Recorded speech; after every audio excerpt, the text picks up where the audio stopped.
Bề ngoài anh là nhà ảo thuật hàng đầu thế giới, nhưng thực ra là có vài con quỷ đang âm thầm giúp anh thực hiện trơn tru màn ảo thuật này. Anh ta tên là Cha Chagun, tổ tiên 3 đời là pháp sư trừ tà, nhưng đến đời anh lại chỉ đam mê làm ảo thuật. Tiếng hô ngạc nhiên của khán giả làm anh ta cực kỳ tự mãn. Ở trong nhà anh ta nuôi tận 3 con quỷ để làm người hầu cho mình, không chỉ phải dọn dẹp vệ sinh trong phòng, mà còn phải đứng ra bảo vệ Cha Chagun lúc anh ta gặp phải nguy hiểm. Hôm nay là ngày anh biểu diễn ảo thuật, không cần biết là ổ khóa tự động mở ra hay là cơ thể không đầu, đều là nhờ những con quỷ này dựa vào việc người khác không nhìn thấy bọn chúng, âm thầm giúp đỡ anh. Đúng vào lúc anh đang hưởng thụ vinh quang, đột nhiên có một cô gái nắm lấy ống quần của anh, nhìn thấy quần sắp bị kéo tụt xuống đến nơi rồi, anh ta không còn cách nào khác chỉ có thể đi theo cô gái đến hậu trường. Hóa ra cô gái chính là cảnh sát, vừa rồi cô phát hiện ra một tên trộm chạy vào trong này, mà chiếc mũ bảo hiểm trong tay của Cha Chagun lại giống y hệt với chiếc của tên trộm, vậy nên mới gây ra sự hiểu lầm không đáng có này. Sun Hye xin lỗi vì hành động của mình, sau đó cầm lấy chiếc mũ bảo hiểm rồi quay người chạy mất. Đến khi cô ra ngoài lại phát hiện có một người đàn ông đang bị trói trên cây. Cô cẩn thận đi lại gần kiểm tra, đến khi nhìn thấy cái túi vừa bị cướp mất cô mới hiểu ra, đây chính là tên trộm vặt vừa nãy. Sau khi về đồn, cô bắt đầu khô môi múa mép, nghĩ ra đủ trò để oai te khoe khoang chiến tích với các đồng nghiệp.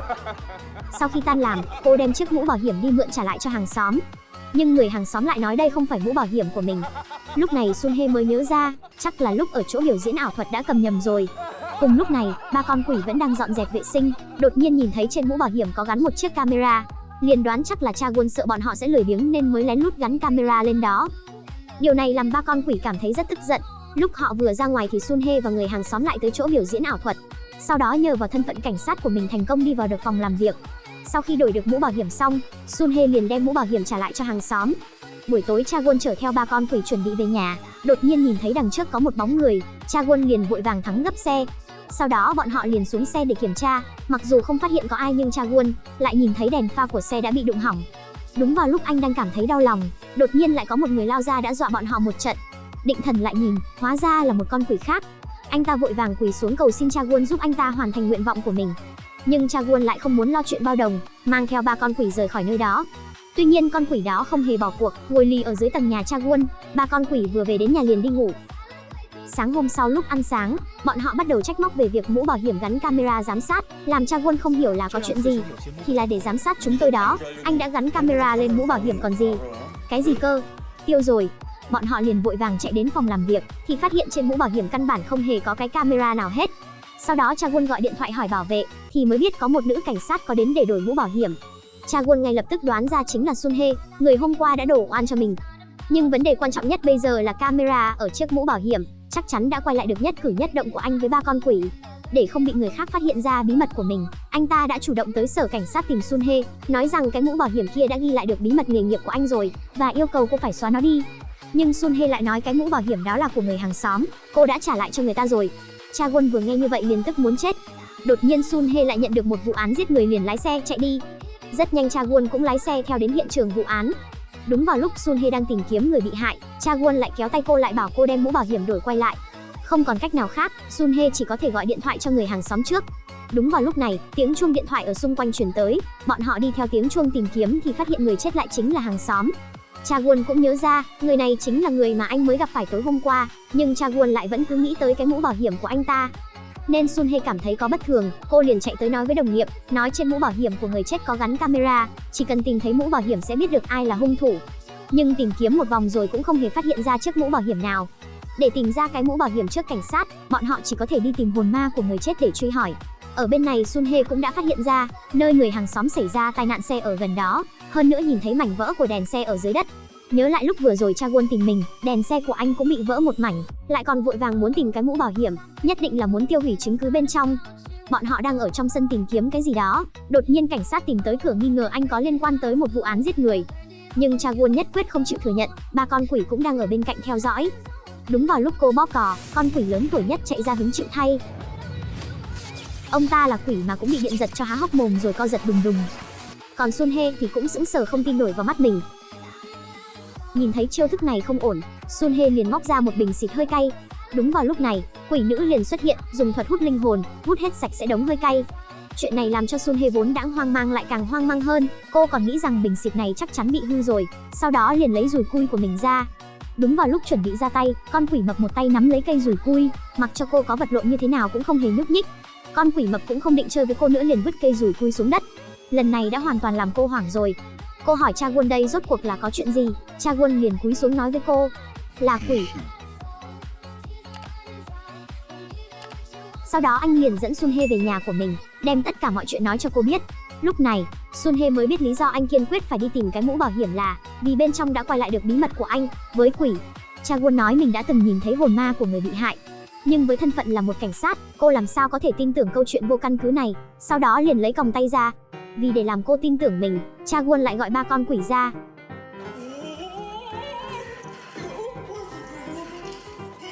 Chuyện gì thế này, đây là chuyện gì vậy? Cha Won nghĩ lần này chắc là cô phải tin rồi, nhưng Sun Hye lại nói anh là nhà ảo thuật. Loại ảo thuật như này cô nhìn thấy trên TV rất nhiều rồi. Thả tôi xuống nhanh. Nhìn thấy cô vẫn chưa tin mình, Cha Won quyết định để cô trải nghiệm một lần tàu lượn siêu tốc. Xuống. Lên. Sang trái. Sang phải. Rung lắc. Tôi sắp xỉu rồi. Ây, đủ rồi. Chuyện này làm cho 3 con quỷ mệt tới muốn xỉu. Sun Hye cũng sợ tới mức phải gọi bố. Bố ơi, bố. Sau một màn lắc qua lắc lại, Sun Hye cuối cùng cũng tin Cha Won đã từng gặp hồn quỷ của người bị hại, nhưng cô vẫn chưa hoàn toàn tin tưởng. Cha Won liền đề nghị làm một giao dịch với cô. Cô giúp anh tìm thấy chiếc mũ bảo hiểm, anh sẽ giúp cô tìm ra thủ phạm thực sự. Sun Hye liền đồng ý, điều kiện trước tiên là phải bắt được hung thủ trong ngày hôm nay, nếu không Cha Won sẽ bị bắt giữ. Cha Won liền nói mình không cần dùng đến một ngày. Sau đó bọn họ đi tới tầng thượng nhà của người bị hại, quả nhiên phát hiện ra Min Ho đã chết đang ở đây. Mặc dù là hai người đang nói chuyện, nhưng lại bị Sun Hye nhìn ra chỉ có một mình Cha Won đang nói chuyện một mình. Thông qua cuộc nói chuyện, Cha Won biết được, vậy mà người bị hại lại quên mất người đã giết mình là ai. Không còn cách nào khác, bọn họ chỉ có thể mang theo người chết đi tới nơi đã xảy ra vụ tai nạn. Nhưng khi đối mặt với chiếc xe đang lao tới, anh ta lại vẫn sợ hãi mà né ra. Cha Won liền đi tới trách mắng, anh đã chết rồi, anh là quỷ, hoàn toàn không cần phải sợ hãi như vậy. Lúc này, người chết liền nhớ tới vợ của mình, còn có cả đứa con sắp ra đời, anh lại lấy hết can đảm, đứng ra giữa đường. Sau đó một chiếc xe dần dần tiến lại gần, anh ta cuối cùng cũng nhớ ra. Khi ấy, anh đang đi giao đồ ăn thì một chiếc xe lao tới chỗ anh lờ mờ nhìn thấy biển số xe là 1004. Lúc đó anh vẫn chưa chết nhưng hung thủ lại kéo anh vào phía sau núi. Sau đó bọn họ dựa theo biển số xe mà người chết cung cấp, rất nhanh đã khoanh vùng được chiếc xe, nhưng lại phát hiện chiếc xe này đã rất lâu không được lái rồi, căn bản không phải là nó. Nhưng người chết lại kiên quyết nói mình nhìn thấy là 1004. Cha Won đột nhiên nhớ ra, thứ anh ta nhìn thấy có thể không phải là biển số xe, mà là mã số của bãi phế liệu. Lúc này người chết hồi tưởng lại một lần nữa, quả thực bên cạnh 1004 còn có một đôi cánh, cũng xác thực được chính là loại xe này. Cha Won gặng hỏi người tài xế công ty của bọn họ có chiếc SUV nào không. Người tài xế liền nói đó là xe của giám đốc lái, còn nói hôm nay ông ấy phải đi công tác ở nước ngoài, rõ ràng là đang chạy trốn. Do thời gian cấp bách, bọn họ liền nhanh chóng lao đến công ty bãi phế liệu. Lúc bọn họ đến nơi thì phát hiện chiếc xe gây chuyện đang bị tiêu hủy. Trong lúc cấp bách, Sun Hye liền liều mạng đưa tay với lấy chiếc mũ bảo hiểm. Nhìn thấy chiếc xe sắp bị nghiền nát, Cha Won liền vội vàng lôi cô ra ngoài. Sau đó bọn họ liền đi tìm ông giám đốc, nhưng giám đốc lại một mực phủ nhận mình gây ra chuyện, còn nói mình với cục trưởng của bọn họ là bạn bè, chỉ cần một câu nói thôi cũng có thể làm cô mất chức. Do chứng cứ duy nhất là cái mũ bảo hiểm cũng đã bị tiêu hủy, nên căn bản không thể chứng minh giám đốc chính là hung thủ được. Sun Hye liền quay sang xin lỗi người bị hại. Lúc này Cha Won lại nghĩ ra một cách khác. Buổi tối hôm đó, ông giám đốc đang nhét tiền vào túi thì đột nhiên cửa tự động đóng lại, sau đó bóng đèn cũng bật tắt chập chờn. Trên TV cũng chiếu tới cảnh đang mang xác chết ra. Chuyện này đã làm cho ông ta cực kỳ kinh sợ. Sau đó tất cả đồ đạc dưới sự kiểm soát của 3 con quỷ, toàn bộ đều đổ ngược về phía ông ta. Trên tường cũng xuất hiện 3 chữ tên giết người. Sun Hye đứng ở bên ngoài cửa sổ nhìn thấy cảnh này cũng bị dọa tới rùng mình. Vừa xoay người lại nhìn thấy cái bình đang lơ lửng giữa không trung. Nước sốt cà chua đi bộ sao? Nữ quỷ lấy nước sốt cà chua bôi lên người ông quỷ già, bởi vì con người không thể nhìn thấy quỷ, vậy nên ông quỷ già liền đội mũ bảo hiểm lên, nhảy tới trước mặt của ông giám đốc. Ông giám đốc liền hét lớn, mày đừng có qua đây. Chính là mày đã giết chết tao. Không phải tôi, không phải tôi. Con quỷ già nói muốn đem ông ta cùng đi theo, đã dọa ông giám đốc sợ tới mức phải quỳ xuống cầu xin tha thứ. Đúng lúc này,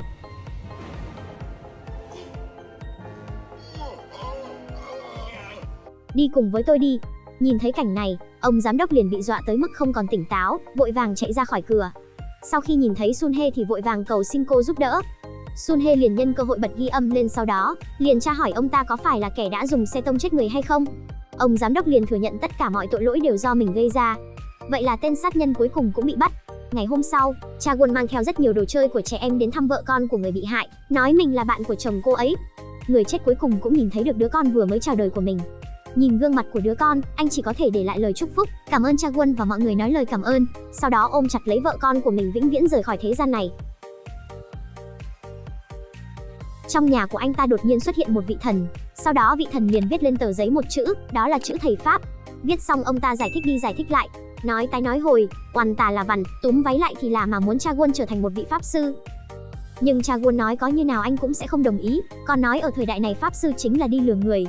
Lúc này ba con quỷ cha Quân nuôi đã quay về, nhìn thấy vị thần tướng toàn thân mặc giáp, còn nghĩ là ông ta với mình đều là quỷ giống nhau. Con quỷ béo dựa vào việc mình là người già, chuẩn bị ra oai với người mới. Bao nhiêu tuổi rồi cu em? Lớn hơn ngươi 2000 tuổi. Nghe thấy câu nói này, bọn họ đều phá lên cười, cũng làm vị thần tướng này tức giận. Ông quỷ già nhìn thấy đồng nghiệp bị đánh liền nói ông ta đừng nghĩ rằng mình mặc áo giáp thì chính là tướng quân.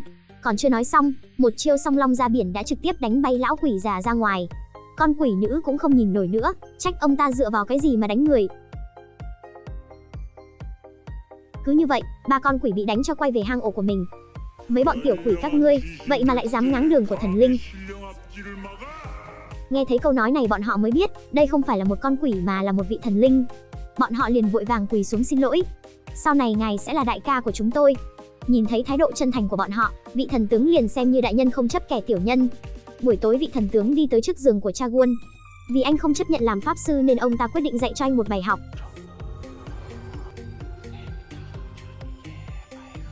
Hôm sau khi tỉnh dậy, cha Quân liền cảm thấy cả người lạnh buốt. Đúng lúc này ngoài cửa truyền tới tiếng chuông cửa. Lúc mở cửa ra thì hóa ra là Sun Hye. Sun Hye cảm ơn anh lần trước đã giúp mình bắt được hung thủ. Lời còn chưa nói xong, cha Quân đã ngất xỉu và gục trên vai của cô. Không còn cách nào khác, Sun Hye chỉ có thể dùng cơ thể nhỏ bé của mình, chân nam đá chân chiêu dìu anh lên giường. Cô sờ tay vào trán anh mới phát hiện nó rất nóng. Sau đó cô liền chạy xuống phòng khách để tìm một ít thuốc hạ sốt, may mà tìm được một ít ở trong ngăn tủ. Đột nhiên nhìn thấy trong nhà của cha Quân có đặt 3 bài vị, cô mới biết lần trước là bọn họ đã giúp đỡ mình. Đột nhiên cô nghe thấy có tiếng động. Ôi mẹ ơi! Chỉ nhìn thấy một hộp cơm lơ lửng trong không trung. Dọa chết ta rồi, cô lại là ai đấy? Sun Hye vội vàng nói xin lỗi, vị thần tướng vẫn nghĩ rằng cô có thể nhìn thấy được mình, vậy nên muốn tiến lên trước hỏi chuyện. Nhưng khi nhìn thấy cô đối diện với không khí để nói chuyện, ông ta mới biết cô không thể nhìn thấy mình. Sau đó còn đi xuyên qua cơ thể của vị thần tướng, đi tới phòng ngủ. Mà Sun Hye cũng nói ra lý do cô tới tìm gặp anh. Hóa ra cô muốn nhờ cha Quân làm cảnh sát nhân dân, bởi vì anh có thể nhìn thấy linh hồn của người chết, như vậy thì có thể bọn họ có thể hợp tác với nhau để phá án. Không ngờ cha Quân trực tiếp móc ra một số tiền, bảo cô lập tức rời khỏi nhà của mình. Nhìn thấy cha Quân dùng tiền để làm nhục mình, lòng tự trọng của cô bị xúc phạm liền cúi đầu với cha Quân, cảm ơn lần trước đã giúp đỡ, sau đó lập tức rời đi. Cô vừa mới rời đi thì thần tướng liền phát hiện, công đức của mình lại tăng lên không ít. Chuyện này làm ông ta rất nghi ngờ nên liền hỏi cha Quân là chuyện tốt gì đây, cha Quân liền nói không có gì hết. Vậy thì công đức này tại sao lại tăng lên? Do đó, ông ta vội vàng chạy ra ngoài cửa, nhìn thấy công đức của Sun Hye nhiều tới mức chọc tới tận trời, ông ta hiểu ra cô gái này không hề đơn giản.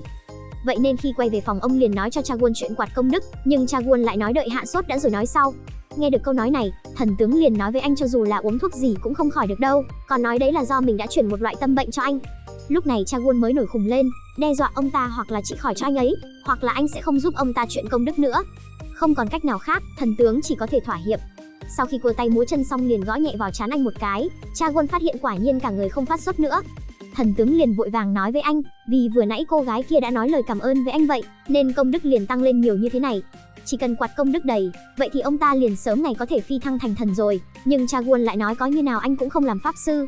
Thần tướng liền giải thích không cần làm pháp sư cũng được, anh tham gia cảnh sát thành phố là được rồi. Chỉ cần cô cảnh sát kia nói với anh 3 từ cảm ơn anh, quạt công đức sẽ lại tăng cao lên như vậy. Nhưng không cần biết thần tướng nói như thế nào, cha Quân cũng không đồng ý để người khác được lợi. Chuyện này đã chọc giận thần tướng, ông cảm thấy vẫn nên để anh chịu khổ mới được. Vậy nên, ngày hôm sau, vào lúc cha Quân đang biểu diễn ảo thuật múa lửa, thần tướng liền xuất hiện, ba con quỷ vẫn đang ở trên sân khấu tận lực giúp đỡ cha Quân. Chỉ nhìn thấy thần tướng khẽ chỉ tay một chút, một luồng khí mờ ám bay vào bụng của cha Quân. Giám đốc, sao vậy? Đừng mà.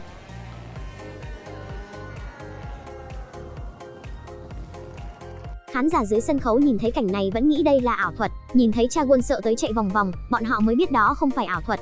Nhân viên liền cầm lấy bình cứu hỏa mới thành công dập được lửa. Nhưng ngay cả như vậy, anh ta vẫn cần phải duy trì dáng vẻ đẹp trai của mình. Không còn cách nào khác, vì để màn ảo thuật của mình không còn bị thần tướng phá hoại, anh chỉ có thể lựa chọn làm cảnh sát thành phố. Anh ta dẫn theo ba con quỷ đi tới sòng bài, Bọn họ thông qua việc nhìn bài của đối phương để nói cho anh ta biết rốt cuộc theo hay không theo. Có 2 lá quy, còn có cả 9 tép. Đừng theo. Tôi không theo. Dưới sự giúp đỡ của mấy con quỷ, bọn họ đã thắng được rất nhiều tiền. Chuyện này cũng đã thu hút được sự chú ý của ông chủ sòng bài, do đó đã cử tới một vị vua của hàng ngàn vua tới. Hắn vừa tới đã nhìn Chaewon và Sun Hye với vẻ mặt khiêu khích. Ván chơi bắt đầu. Con quỷ nhìn thấy trong tay của người đàn ông có giấu một lá bài, liền nói cho Chaewon biết. Sau đó người đàn ông liếc mắt sang người phụ nữ bên cạnh, người phụ nữ lập tức giả bộ làm đổ cốc cà phê lên quần của anh ta. Người đàn ông liền đặt con át bích lên đùi mình, người phụ nữ lấy khăn tay ra vội vã giúp anh ta lau sạch. Như vậy, con át bích đã bị thuận lợi cầm đi. Bài của Chaewon lại là đôi 2, chỉ có đổi con 2 cơ thành con át bích mới có thể thắng ván này, nhưng con át bích lại bị người phụ nữ giấu vào trong túi xách rồi. Ván này thua mất rồi. Tại sao chứ? Không phải nói là ở trong túi sao? Lấy nó ra là được rồi mà. Đó là nghề của chúng tôi đấy. Giám đốc, chuẩn bị xong chưa? Sau khi mấy con quỷ thương lượng xong liền bắt đầu hành động. Đầu tiên con quỷ mập kéo ghế của người phụ nữ đổ về phía sau, con quỷ nữ lập tức lấy con át bích từ trong túi bà ta ra, sau đó chuyển sang cho lão quỷ già. Lão quỷ già lập tức nhét lá bài vào trong tay của Chaewon. Ok, hoàn thành. Cứ như vậy, người phụ nữ ngã lăn ra đất với bộ mặt hoang mang, sau đó vừa chửi rủa vừa ngồi xuống ghế. Người đàn ông ôm chắc tâm lý chiến thắng, đặt cược hết số tiền còn lại. Chaewon bảo anh ta ngả bài ra, người đàn ông đắc ý nói của mình là sành đồng chất. Của cậu chắc không phải cũng là sành đồng chất chứ? Cảm ơn anh đã để tôi thắng.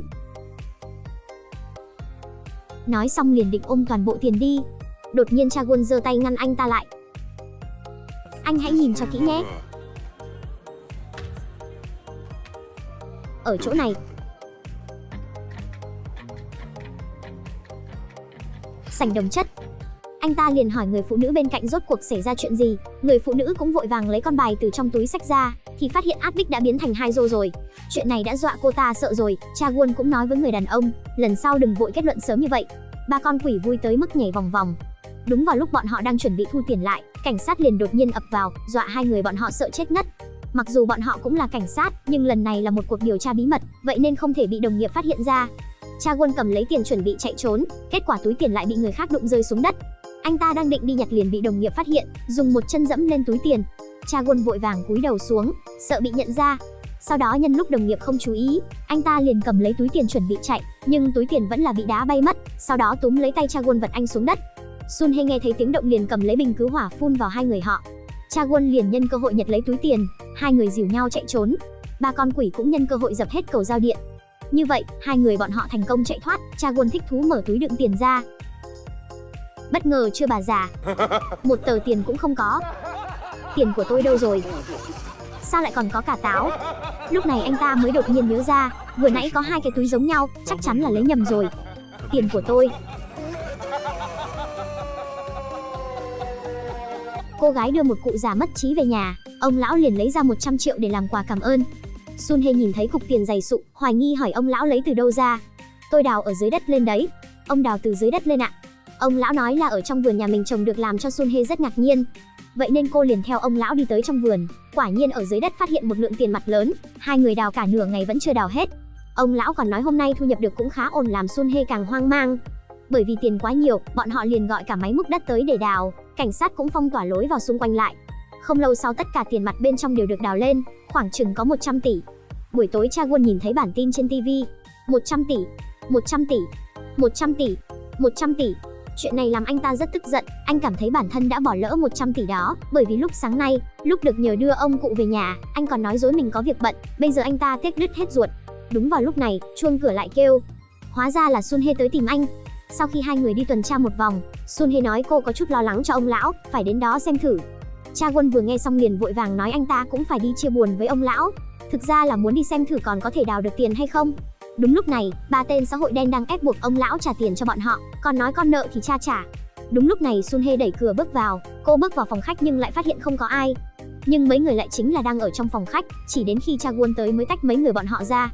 3 tên côn đồ thấy vậy, quyết định dạy cho Chaewon tên quản chuyện bao đồng một bài học.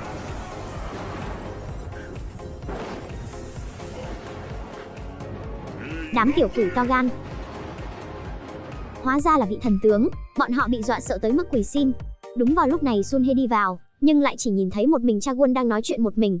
Cô liền hỏi Chaewon vừa rồi người nói là ông lão sao? Đúng vậy. Cô liền lập tức nhận ra có điều không lành. Lúc cô mở cửa ra thì thấy ông lão đang nằm bất động. Sau đó cô phát hiện ông lão đã không còn mạch đập nữa. Cô liền bảo Chagun gọi cứu thương, rồi cô bắt đầu hô hấp nhân tạo nhưng Chagun giơ tay ra cản cô lại, ý nghĩ rất rõ ràng, ông lão đã qua đời rồi. Sau đó xe cấp cứu liền đem chở thi thể của ông lão đi. Dọa chết tôi rồi. Hóa ra là linh hồn của ông lão xuất hiện rồi. Chagun liền hỏi ông vì sao lại không đi theo đi. Ông lão liền nói con của ông đã làm chuyện sai trái, vậy nên ông không thể rời đi như vậy được.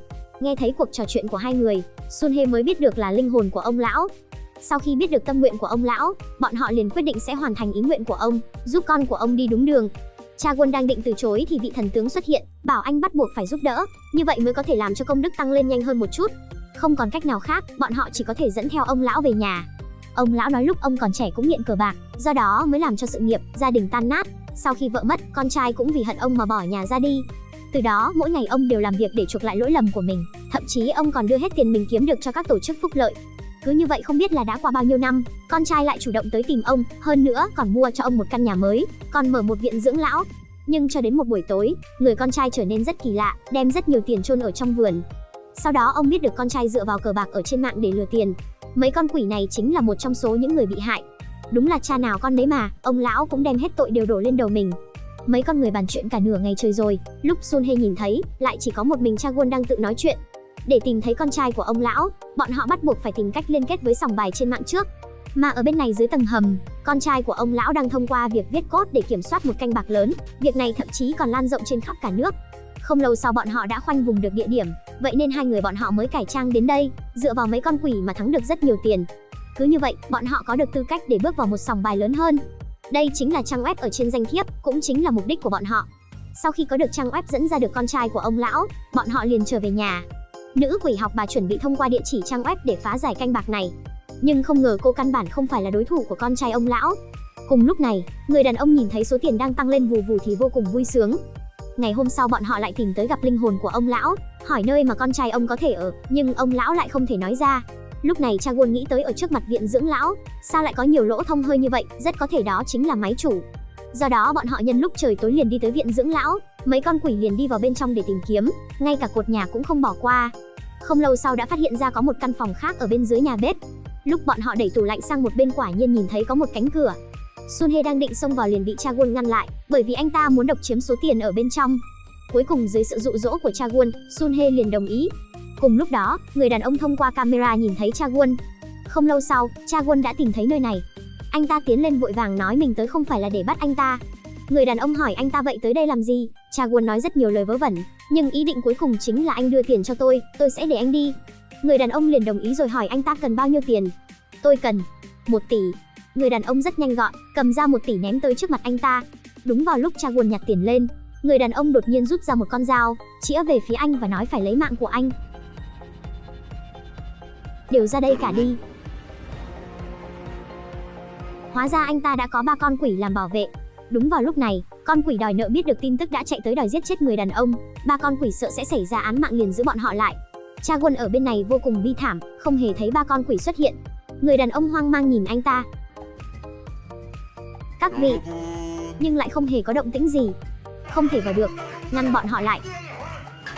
Người đàn ông biết được Chagun chỉ đang hù dọa mình liền cầm con dao lao tới. Đúng vào lúc Chagun sắp không thể đánh lại được nữa. Cẩn thận!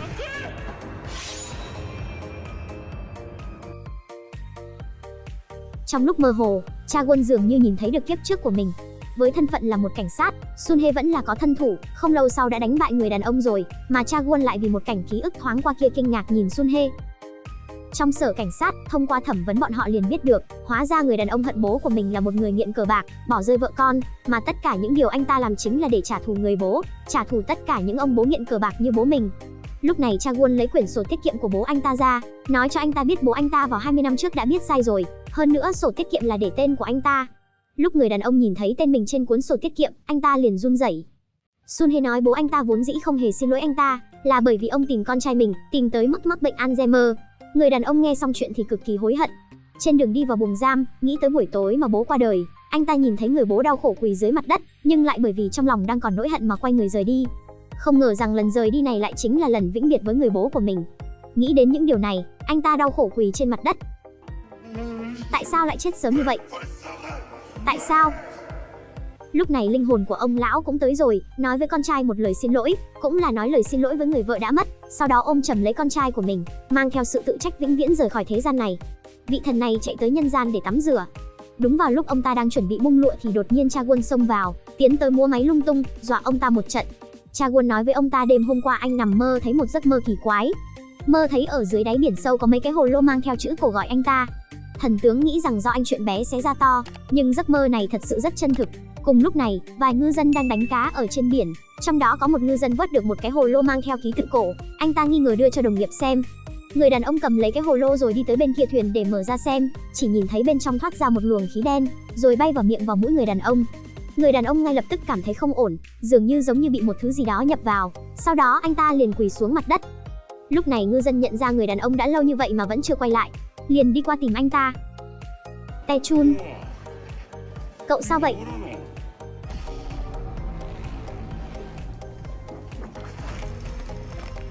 Sau đó anh ta tiện tay cầm lấy con dao ở bên cạnh, không nói lời nào, một nhát đâm vào bụng của đồng nghiệp.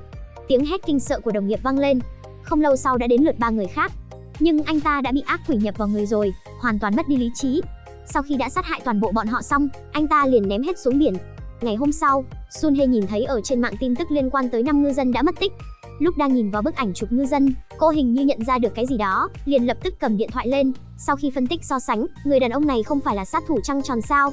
Vì để xác nhận tính chân thực của sự việc, Sun Hye liền bay ra biển, từ miệng của ngư dân biết được nơi ở của trăng tròn. Sau đó cô đi tới nhà của trăng tròn nhưng lại phát hiện không hề có người. Lúc này cô nhìn thấy một đôi giày, liền nhặt lên xem thử, phát hiện cỡ giày là 45. Sun Hye lập tức lấy điện thoại ra tìm xem tin tức của tên sát nhân. Vậy mà cỡ giày lại cũng là 45. Điều này làm cô nhận ra đây rất có thể là cùng một người. Cùng lúc này, một nhóm người đang tập trung lại trên bờ biển, hóa ra pháp sư đang làm phép cho ngư dân đã chết. Trải qua một loạt động tác, tinh thần của pháp sư có chút hoang mang. Bà nội, sao vậy? Quỷ vừa mới xuất hiện. Chỉ có 4 người thôi. Nhưng tối qua nói có 5 người chết mà. Vậy còn một người vẫn chưa chết sao? Bà pháp sư nhắm mắt lại một lần nữa, không lâu sau liền biết được, người thứ 5 đang không còn sống cũng chưa chết đi. Lúc này Sun Hye đi tới hỏi chuyện liên quan tới trăng tròn, nhưng người dân trong thôn lại nói người đàn ông đó rất thật thà hiền lành, sao có thể là quỷ giết người chứ? Sau đó xua tay ý muốn đổi cô đi. Lúc Sun Hye vừa trở về thành phố, liền đúng lúc gặp được tên quỷ giết người bị ác quỷ nhập vào đi ngang qua. Mà thể chất của Sun Hye khác với người thường, nên ngay lập tức đã thu hút sự chú ý của tên ác quỷ. Do đó hắn ta liền nhanh chóng đi theo cô lên xe buýt. Con chó này đã chết được 48 tiếng rồi, không lâu sau liền bị người có đôi mắt âm dương là Cha Won phát hiện. Nó đã chết rồi sao? Hình như nó định chạy qua đây. Cha Won không hiểu tại sao một con chó quỷ lại cứ bám dính lấy mình, nên vội vàng ấn nút thang máy nhanh chóng rời đi. Nữ quỷ Kang Arium phát hiện hình như chó quỷ có điều gì muốn nói, nhưng Cha Won không muốn vướng vào rắc rối nên lao nhanh vào thang máy. Thấy vậy, chó quỷ trực tiếp lao qua lan can nhưng vẫn chậm mất một bước. Ba con quỷ vô cùng bất mãn với hành động của Cha Won. Hầy, cái con người cay nghiệt này, cứ đợi lúc anh chết rồi đi, xem có thành Phật được không? Mặc dù tôi đã biết rồi nhưng mà cay nghiệt thật đấy. Tôi biết rồi mà. Anh nghe thấy hết rồi à? Đúng là sống với quỷ lâu rồi nên giác quan thứ 6 cũng nhạy hơn hẳn đấy nhỉ.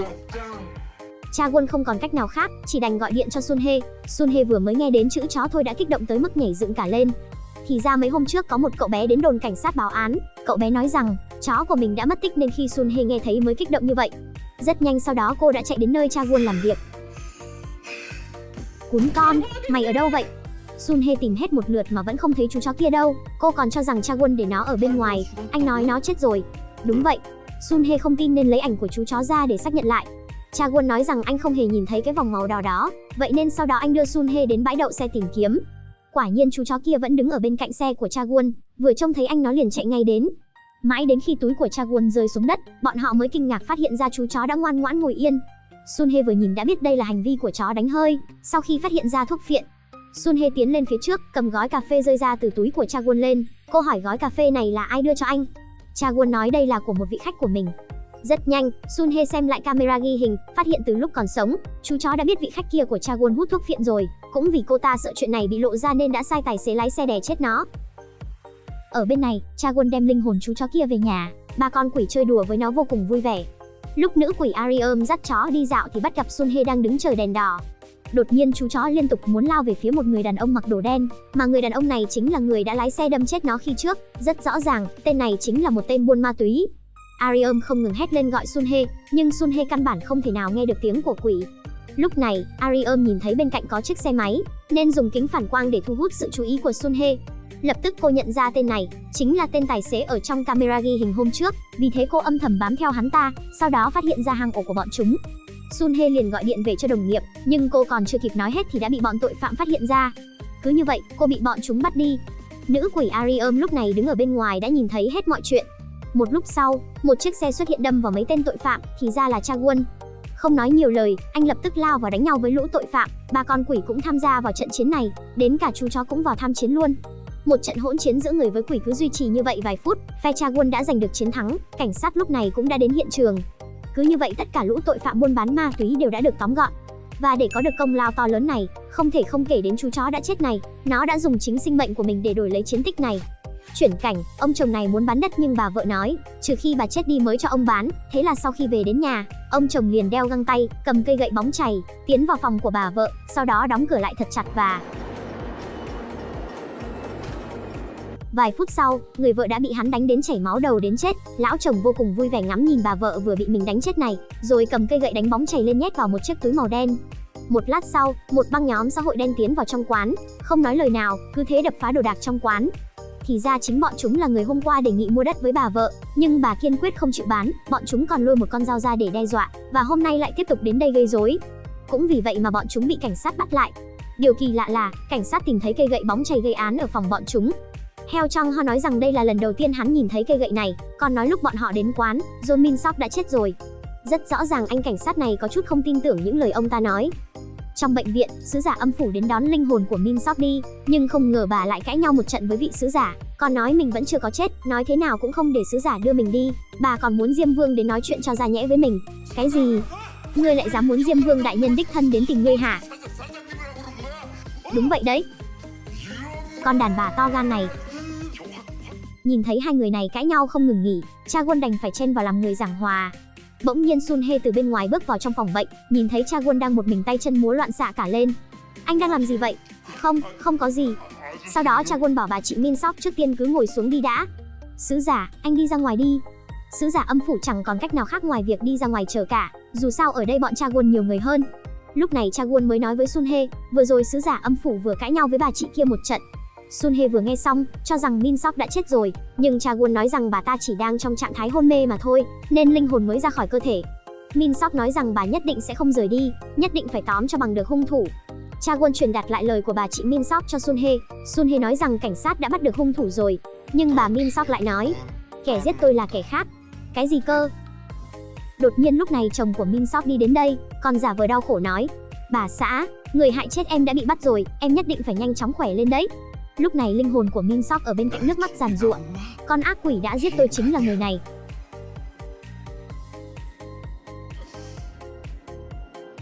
Chaewon không thể tin nổi nhìn theo hướng ngón tay của Min Sok, bởi vì người mà bà ta chỉ chính là chồng của bà.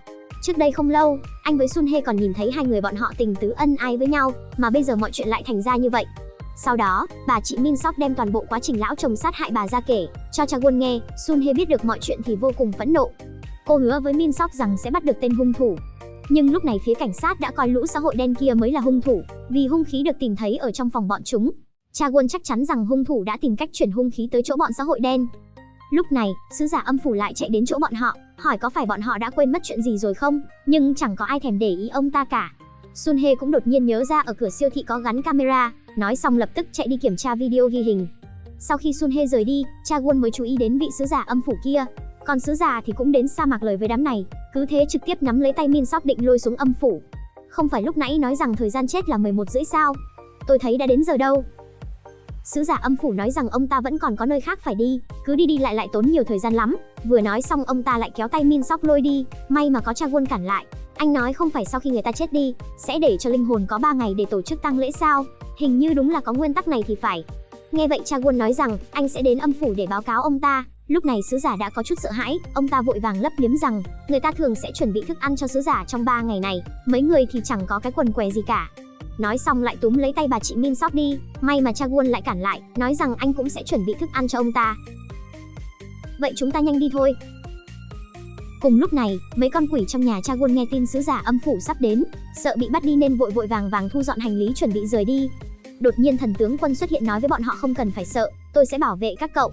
Rất nhanh Chagun đã đưa sứ giả âm phủ về đến nhà. Thần tướng quân đang định thể hiện thì phát hiện vị sứ giả kia chính là bạn thân của mình. Lúc này hai con quỷ cũng thở phào nhẹ nhõm được một hơi.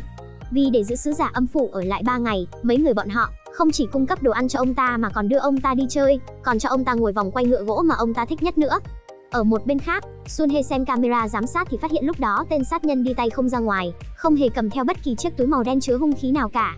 Vậy hung khí kia làm sao lại chạy đến phòng làm việc của băng xã hội đen được chứ? Ngoài mặt hắn ta cứ như người chồng mà bao người phải ngưỡng mộ, nhưng lại âm thầm giết chết bà xã của mình. Theo như những gì mà linh hồn của Min Sok miêu tả, thì lúc đó hắn đã dùng gậy bóng chày đánh chết bà. Vì để báo thù cho Min Sok, nhóm Chagun đã nghĩ ra một cách, đó chính là để tên đàn ông kia tự mình nói ra quá trình hắn gây án. Buổi sáng ngày hôm sau, tên cặn bã Lee Jong-gu đang ở bên giường bệnh của vợ mình ngồi thoa son, đột nhiên phát hiện điện tim đồ đã dừng lại. Bác sĩ kiểm tra một lượt, vợ của anh đã đi rồi. Lee Jong-gu nghe xong chợt sững người lại, giả vờ giả vịt quỳ xuống bên cạnh vợ khóc lóc ì ôi. Nhưng tiếng khóc kia lại chứa đựng biết bao nhiêu là niềm vui. Sau đó hắn đi ra khỏi phòng bệnh, vui vẻ gọi điện cho bên bất động sản, chuẩn bị bán mảnh đất mà bà xã hắn để lại đi. Nhưng hắn lại không biết rằng đây chính là cái bẫy mà Chagun đã giăng ra cho hắn. Đầu tiên nữ quỷ Arium đi đến bệnh viện để cho bà chị Min Sok tiến vào trạng thái giả chết. Sau khi Lee Jong-gu mắc câu, cô lại để cho Min Sok hồi phục lại sự sống. Và Chagun cùng Sunhae cũng đã thành công biết được kế hoạch tiếp theo của tên cặn bã hại chết vợ kia. Rất nhanh, Jong-gu đã đến khách sạn làm giao dịch. Chagun với Sunhae cũng đang ở phòng kế bên. Thông qua camera do hai con quỷ lắp, hai người đều nhìn thấy hết động thái của tên Lee Jong-gu. Hai con quỷ cũng đang chờ lệnh. Đúng vào lúc Jong-gu hắn ta chuẩn bị ký tên vào hợp đồng, nhanh khiến hắn vẽ loạn xạ đi. Quỷ Sang-gun nghe lệnh lập tức điều khiển tay của Jong-gu, khiến hắn vẽ linh tinh lên trên hợp đồng. Hơn nữa còn khiến hắn vẽ lên trên mặt tên mua bất động sản một cái đầu heo. Lúc này bên bất động sản đã hoàn toàn nổi điên lên. Ông ta cho rằng tên Jong-gu này còn muốn giá cao hơn nữa. Chagun ở phòng bên cạnh lại nói, thêm một chút kích thích đi. Hai con quỷ sau khi nghe được mệnh lệnh lại bắt đầu gây rối. Tay của tôi, tự nó chuyển động đấy. Ông định làm cái gì? Ông, xu hướng tình dục của ông là thế này hả? Nhưng tôi không phải. Tôi cũng không phải mà. Tên buôn bất động sản cho rằng chắc chắn là Jong-gu đã hạ thuốc gì vào rượu rồi, nếu không thì sao ông ta lại thành ra thế này. Sau đó, trong lúc hai người cãi qua cãi lại đã vô ý để lộ hết quá trình gây án ra. Và tất cả đều đã bị điện thoại thu lại hết. Thấy kế hoạch đã thành công, Chagun ra lệnh cho hai con quỷ âm thầm lấy điện thoại đem ra bên ngoài. Đúng vào lúc hai người này đang định lao vào chiến nhau một sống một chết, thì cảnh sát chạy đến hiện trường, chĩa súng về phía cả hai. Jong-gu thấy cảnh sát đã đến nên vội vã chạy ra ngoài. Sunhae cùng Chagun đuổi theo phía sau. Hắn chạy lên đến tầng thượng, lại còn lấy cái chết ra để đe dọa. Không ngờ lại không cẩn thận bị trượt chân xém chút mất mạng thật. May mà Sunhae phản ứng nhanh nhạy, túm được tay hắn, nhưng đàn ông có thể trọng khá nặng, cuối cùng hắn vẫn bị rơi xuống. Trong bệnh viện, linh hồn của Min Sok đang gửi lời chào cuối cùng đến thân xác của mình. Bà cảm ơn Chagun và Sunhae đã giúp bà bắt được hung thủ. Nếu như tâm nguyện đã thành, bà cũng sẵn sàng đi cùng với sứ giả âm phủ. Đúng lúc này, linh hồn Jong-gu cũng chạy đến đây, thì ra hắn không chết ngay tại chỗ.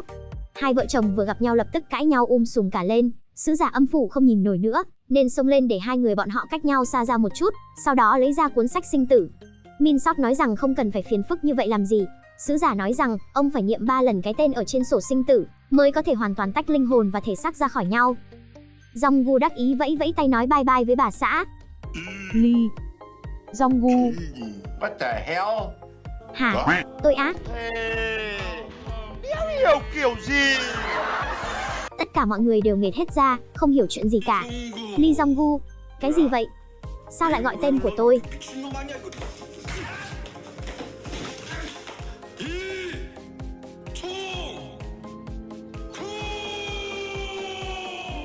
Cứ như vậy, tên cặn bã cuối cùng cũng hoàn toàn chết đi. Tại sao lại là tôi?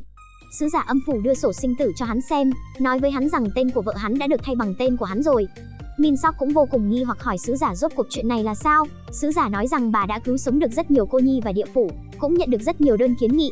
Lúc này Min Sok quay đầu nhìn lại những bức tranh ở trên tường, trên đó có những lời chúc phúc của những cô nhi mà bà từng thu dưỡng. Cảm ơn các con của ta.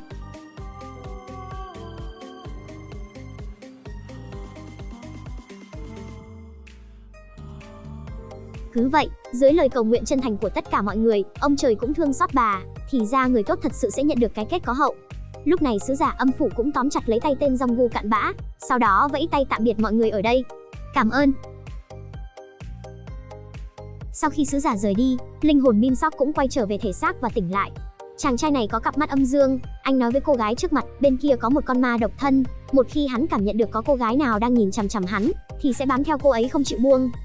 Sau đó anh lại chỉ tay về phía trước, nói rằng bên đó có một con quỷ gây rối, chỉ cần mắt đối mắt với nó hoặc là nói chuyện với nó thì sẽ liên tục bị sốt. Vì để Sun Hye không phải đối mắt với con quỷ kia, Cha Won đành đưa cho cô chiếc kính râm. Nhưng trong lúc hai người đang đi vẫn nảy sinh một sự cố ngoài ý muốn, một con ma vươn tay ra định túm lấy hoa trong tay Sun Hye. Trong lúc nguy cấp, Cha Won vội lao lên phía trước rồi ôm Sun Hye vào lòng thật chặt. Cũng chính cái ôm này đã khiến Cha Won hiểu ra, bản thân anh đã yêu Sun Hye rồi. Vậy nên ngày hôm sau, Cha Won dày công đi đọc sách dạy yêu đương. Đúng vào lúc này, điện thoại nhận được một tin nhắn. Mẹ ơi, thì ra là bức ảnh Sun Hye đang say đắm nhìn Sĩ Quan Ly. Còn lúc này ba con quỷ nhà Cha Won đang chuẩn bị giúp anh tìm lại chân ái cuộc đời. Đúng vào lúc Sĩ Quan Ly chuẩn bị tỏ tình thì đột nhiên bị quỷ rong chăn túm chặt miệng lại. Ô, miệng tôi bị làm sao vậy? Và hành động này của bọn họ kết quả lại báo hại chứ chả giúp ích được gì cả, còn khiến cho quan hệ của hai người Sun Hye càng trở nên thân thiết hơn. Cha Won ở bên kia sao có thể trơ mắt nhìn người mình thích bị người khác cướp đi được chứ? Thế là vào lúc Sĩ Quan Ly cùng Sun Hye đang chơi bowling, Cha Won cùng tiểu sư muội của anh chạy đến. Nhìn thấy hành động thân thiết giữa hai người, trong lòng Cha Won tức đến phát hỏa. Sau đó tiểu sư muội lấy hết sức bình sinh, lôi Cha Won đến trước mặt hai người kia. Cha Won quyết định sẽ cùng đấu với Sĩ Quan Ly một ván. Không ngờ Sĩ Quan Ly người ta lại là tay chơi bowling thứ thiệt, một phát ăn ngay. Cứ tiếp tục như vậy, quả thứ 2, thứ 3, thứ 4, tất cả đều đổ hết, làm cho quỷ thần tại chỗ đều hô hào kinh ngạc một phen. Sun Hye lúc này cũng biến thành một fan hâm mộ của Sĩ Quan Ly, lao lên ăn mừng với anh. Trận đấu bây giờ mới chính thức bắt đầu. Người mở màn chính là Cha Won, tất cả mọi người đều ở bên cổ vũ cho anh. Dựa theo cú ném của Cha Won, quả bóng đi theo một đường tuyệt đẹp vào ray. Chẳng được một điểm nào, đúng là xấu hổ muốn chết. Nhìn Sĩ Quan Ly nhà người ta mà xem, tư thế ngầu biết bao nhiêu, một quả bóng thôi đã đạt điểm tuyệt đối rồi. Tiếp theo lại đến lượt của Cha Won, kết quả vẫn như lần trước.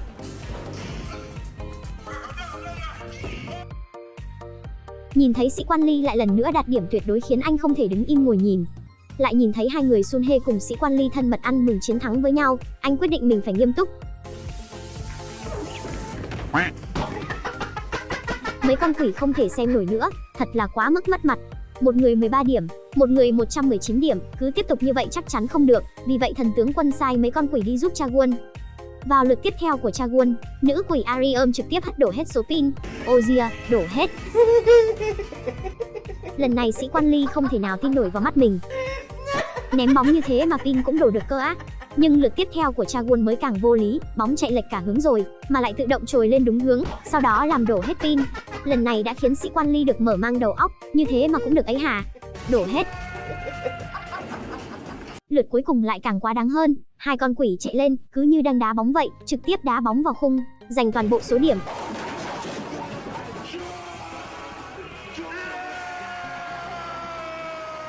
Tiếp theo đến lượt Sĩ Quan Ly, rõ ràng thấy bóng sắp trúng toàn bộ số pin rồi, nhưng bị một con quỷ đạp cho lệch hướng. Làm tốt lắm, đẹp lắm. Do đường bóng của Sĩ Quan Ly vô cùng chuẩn, nên bọn họ chỉ có thể lấy cơ thể ra, để chặn lại hết những đường bóng vốn có thể đạt được điểm tuyệt đối này. Cứ như vậy một hồi, mấy con quỷ đều mặt sưng mày sức hết. Cuối cùng cũng đến lượt bóng cuối cùng của Cha Won. Lần này tới lượt thần tướng Quân ra tay giúp đỡ.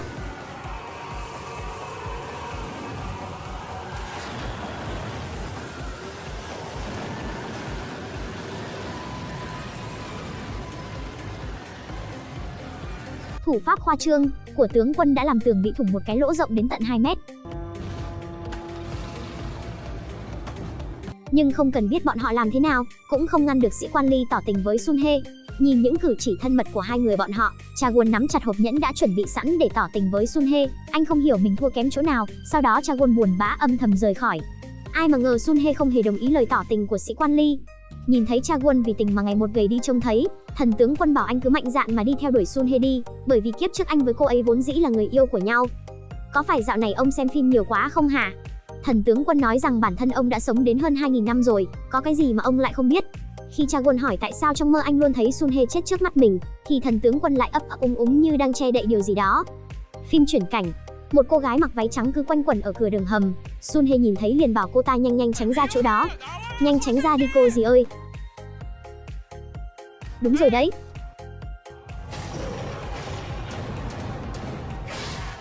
Ây da, cái quỷ gì vậy? Sao cô lại đuổi theo tôi chứ? À mẹ ơi,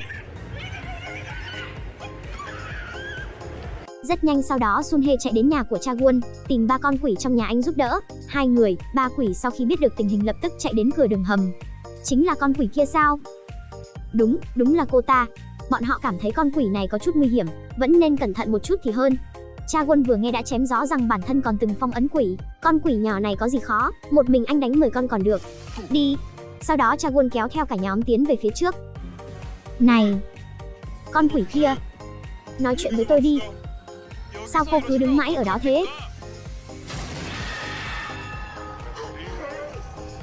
Cha Won.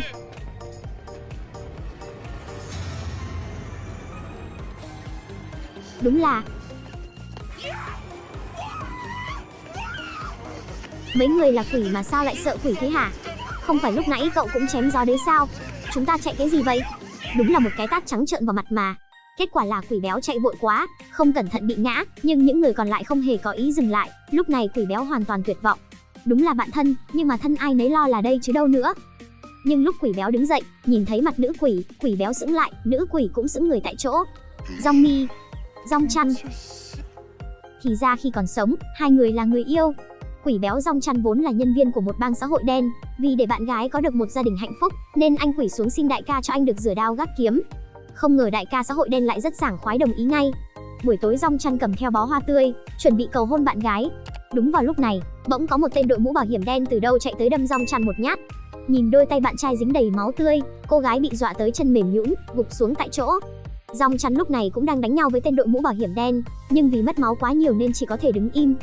Đối phương thì liên tiếp đâm vào bụng mấy nhát nữa.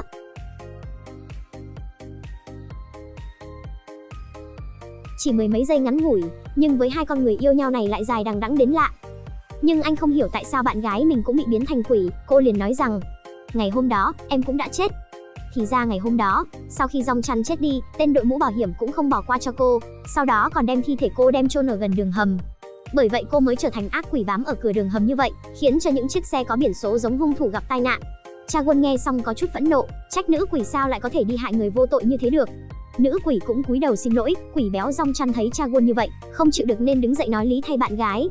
Cô ấy đã từng lương thiện như thế, đi đến bước đường này cũng đáng thương biết bao nhiêu.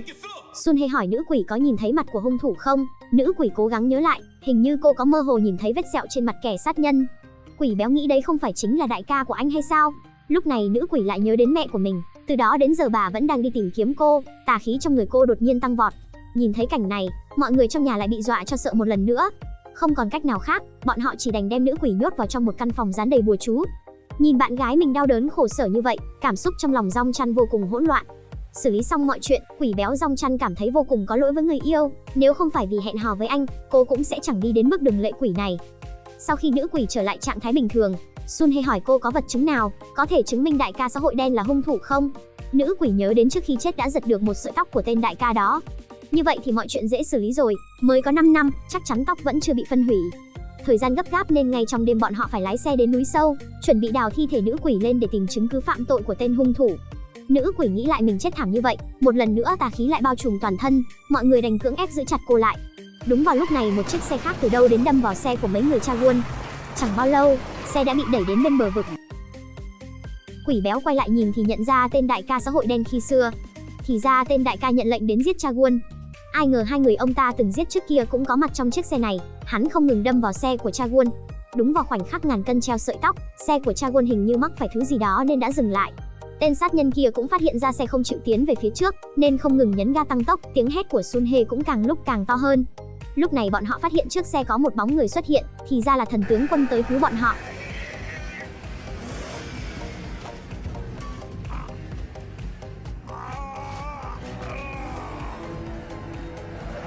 Thấy đẩy không nổi chiếc xe phía trước, đại ca xã hội đen lùi xe lại vài mét, chuẩn bị lấy đà lao về phía xe của Cha Won. Đột nhiên xe của hắn bị một thứ gì đó chặn lại, hoàn toàn không thể di chuyển được nữa. Là quỷ béo Dong Chăn đứng ra chặn chiếc xe lại, anh dùng hết sức lực của cơ thể, thể chết chặn bánh xe lại. Tên khốn kiếp này. Trong phảng phất, tên đại ca xã hội đen dường như đang nhìn thấy quỷ béo Dong Chăn, hắn nghi hoặc bước xuống xe kiểm tra thì phát hiện vốn dĩ chẳng có ai cả. Đúng vào lúc hắn đang định quay trở lại xe. Vẫn còn nhớ tôi chứ? Cô là ai? Mãi cho đến khi nhìn thấy rõ mặt của nữ quỷ, đại ca xã hội đen mới nhớ ra, hắn sợ đến mức co chân lên mà chạy, nhưng cho dù hắn có chạy bao xa, nữ quỷ vẫn bám sát theo hắn. Sau đó cô bóp chặt lấy cổ hắn rồi ném hắn xuống đất. Lúc này đại ca xã hội đen cũng đã sợ đến mức ngất xỉu. Vào lúc nữ quỷ đang xuống tay giết chết tên cặn bã này, quỷ béo xuất hiện ngăn cô lại, bởi vì một khi quỷ giết người thì sẽ vĩnh viễn biến mất khỏi thế gian này, đến cơ hội chuyển kiếp cũng không có. Nhìn thấy người yêu khóc đến vô cùng thương tâm như vậy, quỷ béo quyết định hy sinh chính mình, đi báo thù cho người thương. Nói xong anh nhặt viên đá dưới đất lên rồi đi thẳng đến chỗ tên hung thủ giết người. Vào lúc quỷ béo giơ viên đá lên chuẩn bị đập chết tên đại ca xã hội đen kia, Cha Won đã kịp thời xuất hiện ngăn anh ta lại. Nhưng quỷ béo tâm đã quyết báo thù rửa hận thay cho bạn gái. Đột nhiên tà khí trong người quỷ béo bạo phát toàn thân. Buông tôi ra. Đến thần tướng quân cũng không phải đối thủ của anh. Đúng lúc quỷ béo cầm viên đá lên một lần nữa, Cha Won lại xông lên ngăn anh ta lại. Quỷ béo mỗi khi nghĩ đến bạn gái vì mình nên mới chết lại cảm thấy tự trách vô cùng. Cuối cùng, nhờ có sự khuyên ngăn hết lòng của Cha Won, quỷ béo mới từ từ buông viên đá trong tay ra. Lúc này nữ quỷ cũng đi đến chỗ quỷ béo rong chăn. Cô nói rằng nỗi oan ức của mình đã được hóa giải rồi. Chỉ cần có anh ở đây, có người đứng ra thay em là mọi oan ức của em đều đã được hóa giải hết rồi. Hai người ôm lấy nhau khóc. Cuối cùng bọn họ cũng tìm được sợi tóc làm vật chứng. Tên đại ca xã hội đen cũng bị bắt về cục cảnh sát. Ông ta cũng vì bị nữ quỷ dọa sợ nên bây giờ đã biến thành một tên thiểu năng. Nữ quỷ cũng nhờ có sự dẫn dắt của Sun Hye mà tìm được người mẹ già vất vả bao năm đi tìm mình. Mẹ cô sau khi biết được mọi chuyện vô cùng đau khổ tuyệt vọng. Nữ quỷ nhờ Sun Hye chuyển lại những lời muốn nói tới mẹ già của mình. Bởi vì chỉ khi bà sống thật vui vẻ, thật hạnh phúc mới có thể khiến cô con gái đã chết kia yên lòng. Và mối tình không trọn vẹn khi còn sống của nữ quỷ cùng Rong Chăn cũng được tiếp tục sau khi đã chết đi. Đây cũng xem như người có tình cuối cùng vẫn sẽ về được với nhau. Lại nói về quỷ già Sang-gun, ông vốn có một gia đình 3 người hạnh phúc. Vì con gái nói sau này muốn trở thành một nghệ sĩ piano nên ông ngày ngày vất vả làm thêm việc, ban ngày đi giao hàng, buổi tối lại đi làm tài xế, cũng chỉ vì muốn tích góp mua cho cô con gái chiếc piano. Một ngày nọ, ông nhận được một vị khách say rượu, hắn cứ liên tục muốn ông quay đầu xe lại, nhưng bị Sang-gun từ chối vì chưa tới điểm quay đầu xe. Thế là tên say rượu giật lấy tay lái làm lệch hướng đi. Cùng lúc đó có một chiếc xe tải lao như điên đến. Sau khi chết, vì có thể thường xuyên gặp được con gái yêu dấu nên ông vẫn luôn ở lại nhà Cha Won làm bảo vệ. Chính là kiểu có việc gì thì phải xông lên bảo vệ chủ. Hôm nay ông lại về nhà, nhìn con gái chăm chỉ luyện đánh đàn, ông vô cùng vui vẻ. Con gái đánh đàn xong, chạy đến bên cạnh mẹ, Sang-gun cũng ngồi xuống theo. Nhìn con gái cùng vợ ngồi phía đối diện, lúc này ông ước gì được hòa nhập vào bầu không khí này cùng người nhà, cùng nhau hưởng thụ niềm vui cuộc đời. Rất nhanh đã đến ngày thi đánh piano nhưng con gái lại thu dọn hết mọi thứ, nói với cô giáo rằng từ giờ trở đi sẽ không động vào đàn nữa. Sang-gun vẫn luôn ở bên ngoài phòng học chờ con gái, nhìn thấy cô ra sớm như vậy, làm ông cảm thấy có chút không đúng nên đi theo con gái xem sao. Con gái ông về đến nhà lại nhốt mình trong phòng, mẹ hỏi cô rốt cuộc đã xảy ra chuyện gì, tại sao đang yên đang lành lại nói không luyện đàn nữa. Còn Sang-gun ở trong phòng nhìn con gái khóc, trong lòng đau đớn không thôi. Đột nhiên con gái đứng lên ra ở cửa phòng, cô nói với mẹ rằng bố chết đều là do cô mà ra. Con nói cái gì? Bố con sao lại vì con mà chết được?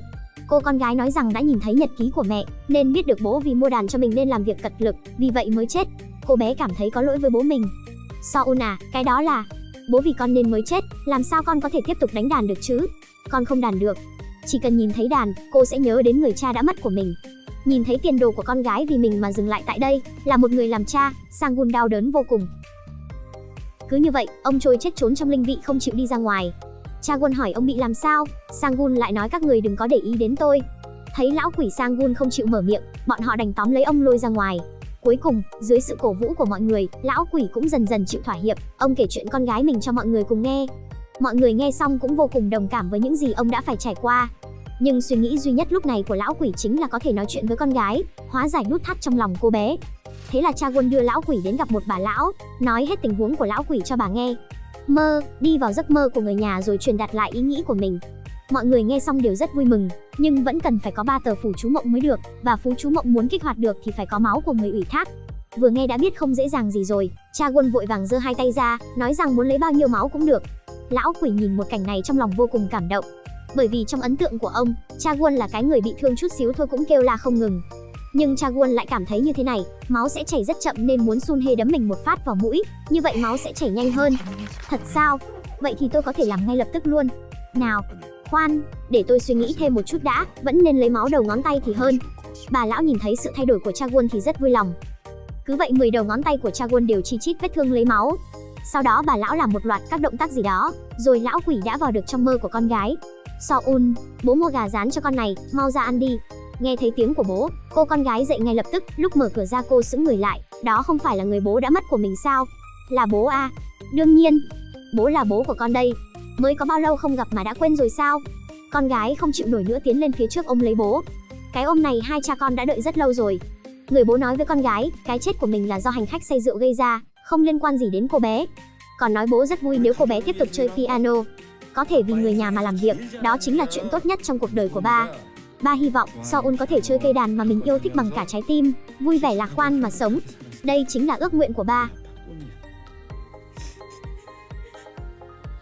Bố ơi! Bố là một tên đại ngốc. Lúc này, nút thắt trong tim con gái đã được gỡ, sau đó hai cha con vui vẻ cùng ăn gà rán. Ngày hôm sau khi tỉnh dậy, con gái nói với mẹ rằng mình sẽ tham gia cuộc thi, bởi vì ba nhìn thấy sẽ rất vui vẻ. Bây giờ là mấy giờ rồi? Do sắp đến giờ, con gái liền chạy như bay đến điểm thi. Không ngờ Chaewon đã đợi ở dưới lầu. Tôi là bạn của cô giáo Seoul. Cô ấy nói nghệ sĩ piano nổi tiếng toàn cầu trong tương lai cần tham gia cuộc thi, nên kêu tôi đến hộ tống đi. Cháu cảm ơn ạ. Cứ như thế, họ ngồi lên xe của Chaewon. Nhưng giữa đường thì bị tắc đường, bây giờ phải làm sao? Lúc này một người đàn ông chạy mô tô đến, Chaewon nói đó là nhân viên công ty anh ấy. Sau đó cô bé ngồi lên mô tô, nhưng cô bé không biết rằng người lái chiếc mô tô đó chính là ba mình. Con gái dựa vào lưng của người bố làm cho cô bé cảm thấy rất ấm áp. Chỉ một lúc sau, hai cha con đã đến địa điểm thi. Cảm ơn chú ạ. Nhờ có chú cháu mới có thể thực hiện ước định với ba cháu. Nhìn bóng lưng con gái rời đi, làm anh ấy cảm thấy rất vui vẻ. Con gái trong suốt cuộc thi liên tục tìm kiếm xung quanh, vì tối qua cô ấy với bố đã hẹn hôm nay bố sẽ đến xem cuộc thi của cô ấy. Hai bàn tay cô bé bay lượn trên phím đàn, âm thanh của đàn piano vang lên khắp phòng thi. Biểu diễn kết thúc, con gái quay nhìn xuống phía dưới. Tốt lắm, hay lắm. Seoul giỏi lắm. Tuy không nhìn thấy bố nhưng cô ấy chắc chắn bố đang theo dõi mình.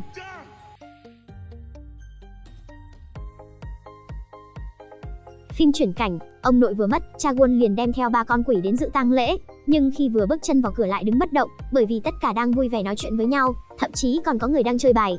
Chuyện này làm Chaewon có chút tức giận. Lúc này bà Geum nhìn thấy anh ấy liền hét lớn với những người khác, còn không mau đến chào hỏi.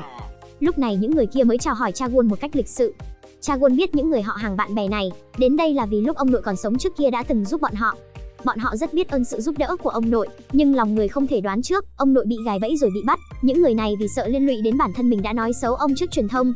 Mà tất cả những điều này đều bị Chaewon nghe rõ mồn một. Chaewon hiểu rất rõ những người này đều là sói đội lốt cừu. Sau đó Chaewon đến nhà thờ, cúi đầu bày tỏ lòng kính trọng đối với người ông đã khuất. Nhìn di ảnh của ông, Chaewon không kìm được cảm xúc mà rơi lệ. Lúc này bà Geum đi tới, đem những lời ông cụ trước khi mất nói cho Chaewon. Hóa ra trước khi mất không lâu, ông nội lại cúng bái làm phép ở trong thôn. Bởi vì cô gái này bị quỷ ám, ông nội không ngừng vẫy hai lá cờ, giống như một vị thần nhảy múa trong thần thoại. Hai lá cờ không ngừng đánh lên người cô gái cũng run rẩy không ngừng. Sau đó lại cầm hai con dao không ngừng đánh lên người cô gái. Lão già đáng chết kia, ta sẽ không tha cho ông. To gan, ngươi chính là con ác quỷ đã chết 100 năm trước, hãy buông bỏ hết những chấp niệm về thế giới này đi.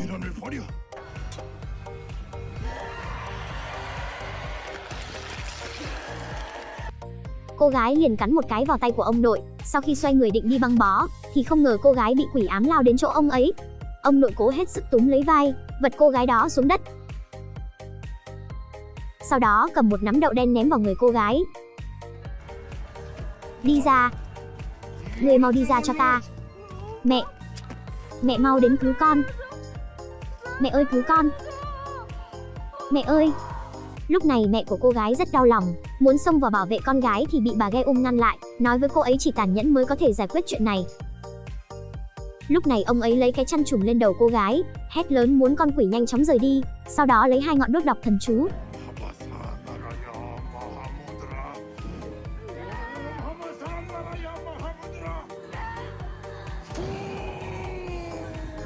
Sau khi đọc câu thần chú, cô gái cũng dần dần ngất đi. Mọi người cứ nghĩ rằng con ác quỷ đã rời đi, thì bất ngờ một làn khói đen từ cơ thể cô bé bay lên.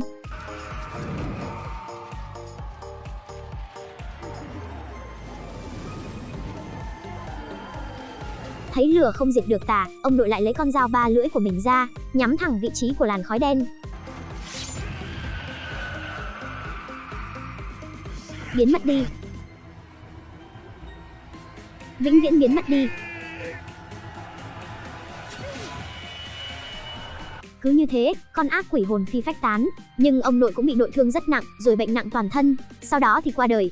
Sau khi biết những chuyện xảy ra với ông nội, cha Won có chút tức giận và buồn bã. Vì người khác lại bị chính họ đâm sau lưng. Hy sinh cho người khác chính là chuyện đau khổ nhất trên thế giới này. Bà Ge không nói gì, cha Won lấy từ trong túi ra một xấp tiền rồi đặt lên bàn thờ, rồi quay người rời đi. Mà ở trong nội viện, ba con quỷ mà cha Won đem tới đang một bên ăn thịt một bên uống rượu, dù sao thì người khác cũng không thể thấy bọn họ. Cha Won đi ra thấy bọn họ liền nói, đừng ăn nữa, chúng ta đi. Đi á, nhanh vậy. Nhanh chóng đuổi theo. Sau đó họ liền lấy một ít đồ ăn rồi rời đi. Không lâu sau cha Won quay về căn hộ 58 mà mình thuê, nghĩ về cuộc đời khốn khổ của ông nội, anh quyết định từ bỏ sự nghiệp làm thầy pháp của ông nội, chọn làm một ảo thuật gia, mà tiết mục biểu diễn tuyệt đẹp này đương nhiên không thiếu công lao của các con quỷ. Cảnh lại chuyển, con mèo này chạy lung tung ở dưới một gốc cây to, bởi vì nó ngửi thấy mùi của chủ nhân mình, người phụ nữ liền chạy lại đó xem thì đây là cái gì? Nghe thấy tiếng la của người phụ nữ, một người đàn ông cũng chạy đến nhìn theo hướng người phụ nữ đang chỉ, sau đó thì người đàn ông cũng sợ hãi ngồi bệt xuống đất. Rất nhanh cảnh sát đã đến phong tỏa khu vườn. Sau khi khai quật thì tìm được 3 thi thể, rõ ràng đây là một gia đình, mà bồn tắm của gia đình nạn nhân từ trong ra ngoài đầy máu. Họ nghi ngờ là bị bắt cóc sau đó bị giết. Giám định pháp y cho thấy vết máu trong nhà tắm là của vợ chồng nạn nhân, có lẽ họ bị giết bằng một vũ khí cùn, còn con của họ thì dường như bị siết cổ, còn tay chân thì bị trói. Rõ ràng đây là vụ giết người đã được lên kế hoạch. Vậy ai lại có thù hận với một đứa bé? Sun Hye đột nhiên nghĩ ra cái gì đó, liền chạy đến hỏi pháp y, thời gian đứa trẻ mất đại khái là vào lúc nào? Khoảng 5 ngày trước. Khi nghe đến là khoảng 5 ngày trước, Sun Hye lấy điện thoại ra nhìn vào lịch, thì phát hiện ngày trăng tròn đúng vào 5 ngày trước, đó cũng chính là đêm trăng tròn. Sun Hye nhanh chóng chạy đến phòng khách, lục tung các ngăn kéo ra thì phát hiện có mấy cây nến màu trắng. Đây không phải là phương thức gây án của sát thủ trăng tròn 15 năm trước sao? Cô ấy biết rằng ác quỷ đã quay trở lại, và linh hồn ác quỷ đó tồn tại bằng cách hút năng lượng của con người. Nến trắng chính là công cụ gây án của hắn ta. Rất nhanh Sun Hye thông qua camera giám sát phát hiện ra một người đàn ông què, mà người đàn ông này lại có những đặc điểm giống y hệt tên sát thủ đã giết người, và tướng mạo cũng rất giống nhau. Sun Hye yêu cầu điều tra lại vụ án giết người năm đó, vì bố của cô ấy cũng bị chính tên sát thủ này giết chết, nhưng không có chứng cứ xác thực. Nhưng đồng nghiệp lại không đồng ý. Không còn cách nào, Sun Hye chỉ có thể tìm cha Won giúp đỡ, đem chuyện tên sát thủ giết người vào đêm trăng tròn nói cho anh ấy. Nhưng tướng quân cho rằng không thể, bởi vì ác quỷ đó đã bị phong ấn 10 năm trước. Vậy lỡ như phong ấn đó giải được rồi thì sao? Phong ấn được gỡ bỏ. Sun Hye liền nhớ đến lần trước có 4 ngư dân đã thiệt hại trên biển, trong đó có một ngư dân rất giống tên sát thủ. Bọn họ suy đoán rằng linh hồn tên ác quỷ đã nhập vào xác một trong 4 ngư dân đó. Tôi phải đi đến đó, chứng thực mọi chuyện. Ngay sau đó Sun Hye liền dẫn vị tướng quân này đến hiện trường vụ án. Tướng quân nhắm hai mắt lại, liền thấy toàn bộ quá trình gây án của tên ác quỷ.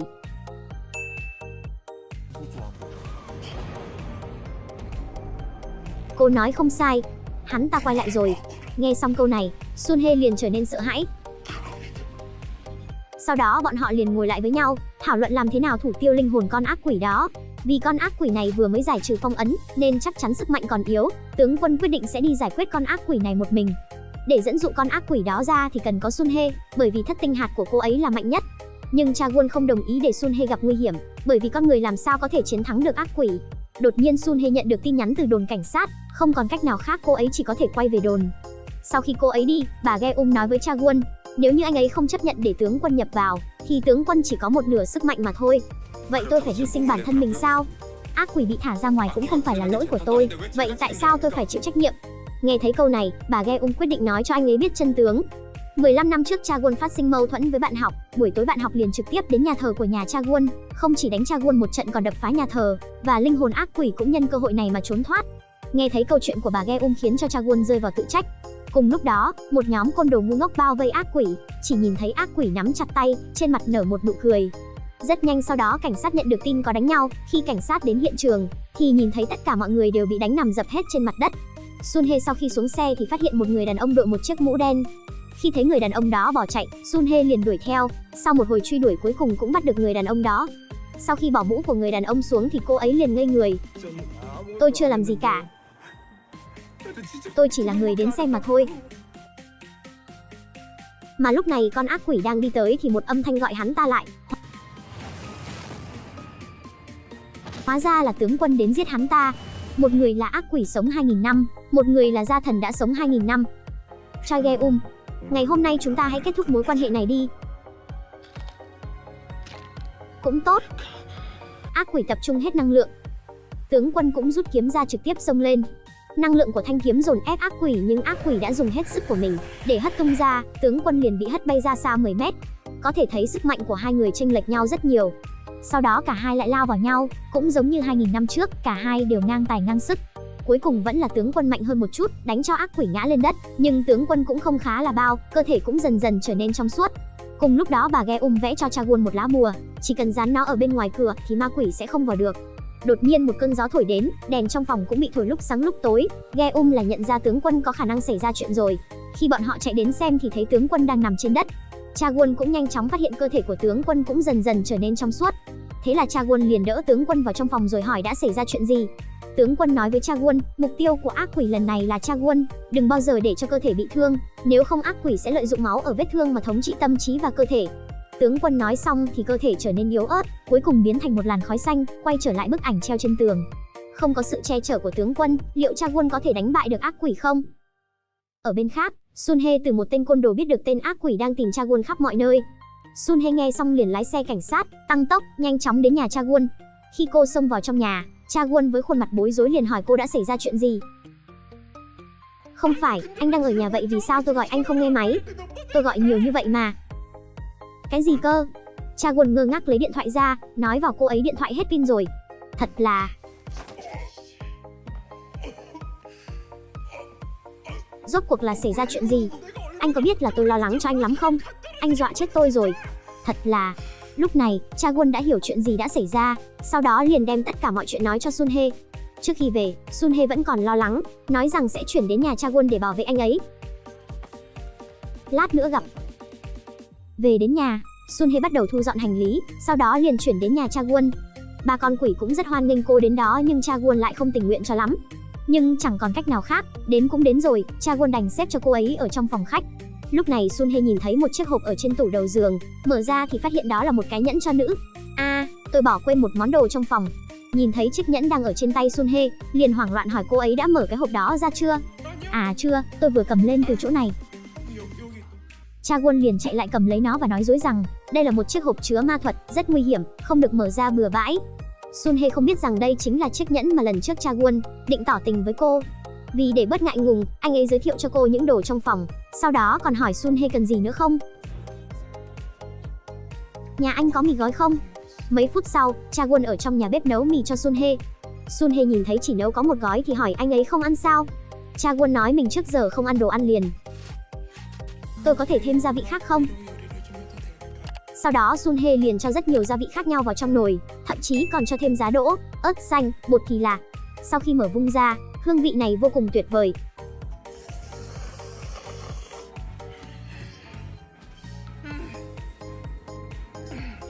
Sunhae vừa ăn vừa khen ngon, đôi mắt của Chagun nhìn chằm chằm vào bát mì.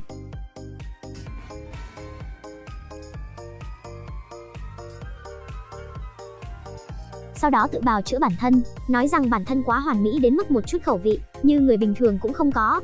Cho tôi một miếng đi. Sunhae nhìn dùng ánh mắt khinh bỉ nhìn anh, chào phúng nói anh không phải nói mình không ăn thực phẩm rác sao? Đây là nhà tôi, mì cũng của tôi ăn một miếng thì có sao? Không còn cách nào khác, Sunhae đành nhượng bộ, cảnh cáo anh ta chỉ được ăn một miếng. Chagun liền lấy bát mì từ tay Sunhae, sau đó liền nuốt nước bọt, gắp một đĩa mì lớn rồi cho vào miệng.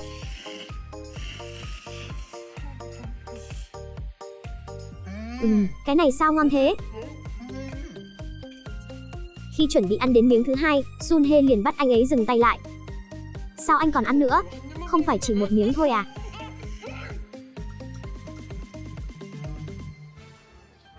Nó làm cho tôi cảm nhận được cảm xúc của con người khi ăn mì gói. Đừng nói với tôi cảm xúc con người cái gì cả. Anh làm gì đấy? Bỏ xuống. Bỏ xuống. Bỏ. Cứ như thế hai người vì bát mì gói mà anh đuổi tôi chạy. Không được rồi, giờ tôi cũng phải đi nấu mì gói ăn mới được, ăn cùng nhau đi. Anh ta là phù thủy số 1 Đại Hàn Đế quốc, nhưng hôm nay anh ấy phải đối mặt với một nhóm sát thủ muốn giết anh ấy. Giết hắn ta. Anh ấy chính là Pong Bác, chỉ cần lắc nhẹ tay một cái, tất cả mũi tên liền đóng băng trong không khí.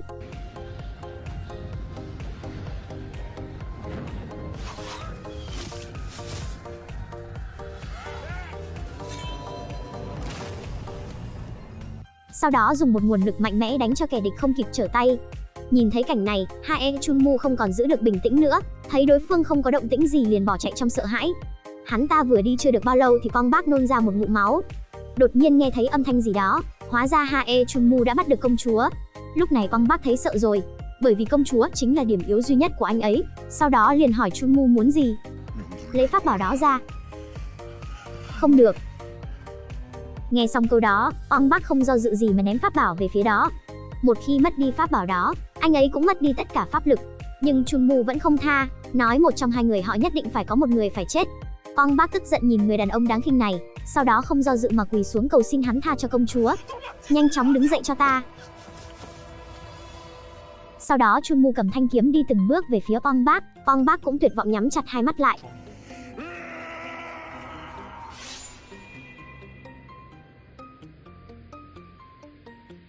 Sau đó công chúa không trụ được nữa mà ngã xuống. Bong Bak nhìn công chúa đột nhiên nắm lấy tay của hắn. Hóa ra công chúa vừa cầm theo pháp bảo đó lại đây. Cứ như thế hai người họ anh nhìn tôi nhìn anh, có hàng ngàn hàng vạn lời muốn nói nhưng không biết phải mở miệng như thế nào. Sau đó công chúa liền rời khỏi thế giới này. Nhìn người mình yêu chết đi, thần gió đeo pháp bảo vào cổ, Chunmu cũng bị dọa cho sợ ngã xuống đất vì hắn biết khi Bong Bak đeo pháp bảo lên thì hắn căn bản không phải đối thủ. Vào lúc hắn ta chuẩn bị chạy,